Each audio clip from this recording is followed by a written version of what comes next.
Bong Geun-dae a intégré le lycée technique de Gun et a passé ses 10 premières minutes à se demander s'il était entré par la bonne porte. L'école était divisée en deux factions permanentes, mécanique automobile et électrotechnique, qui se battaient chaque jour pour avoir la chance d'être recrutés par Yang Kon-huk, un élève de terminale avec une organisation criminelle en dehors de l'école, qui sélectionnait ses meilleurs combattants parmi les vainqueurs. Hongju avait arrêté de se défendre. Il était calme, concentré, et voulait vraiment être là.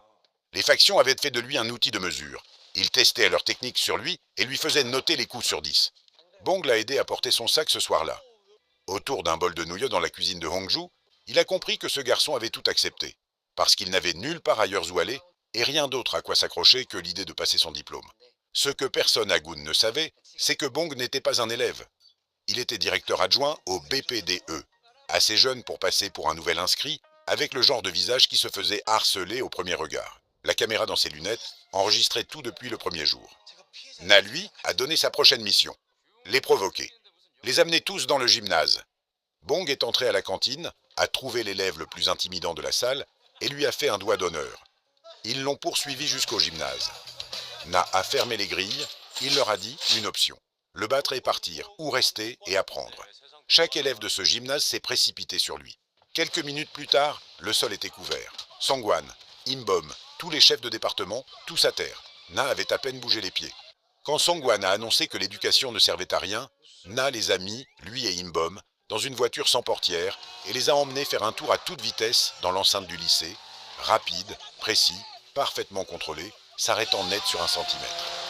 Les élèves qui avaient passé des années à vénérer les mauvaises choses ont enfin vu quelque chose qui valait la peine d'être respecté. Kon-huk a fini par se montrer. Moto. Entrée théâtrale, foule en délire. Il a défié Na directement devant ses gens. Na l'a laissé placer un coup, l'a laissé le mettre au sol, a laissé les acclamations commencer. Puis il s'est relevé. Quand Kon-huk a appelé des renforts extérieurs, Na est sorti seul jusqu'aux grilles. Il les a affrontés un par un jusqu'à ce que le parking soit silencieux. Il a ramené Kon-huk à l'intérieur et l'a placé devant Hongju. Puis il a dit à toute l'école, si vous devez des excuses à quelqu'un, c'est par là que vous commencez. Hongju ne savait pas quoi faire de ça. Il avait passé tellement de temps à absorber la cruauté des autres que la gentillesse n'avait plus où atterrir. Et puis, elle a atterri. Et il n'a plus pu se tenir. C'était ça, la vraie fin du dossier. Pas les arrestations. Ce moment, dans ce gymnase, où un garçon qui servait de punching ball a finalement entendu quelqu'un lui dire « Tu méritais mieux que ça ». Yeri avait 600 000 abonnés, sa caméra était toujours allumée, tout autour d'elle était du contenu. Quand un prof lui a confisqué son téléphone pendant un cours, Yeri est rentrée chez elle et a monté une vidéo.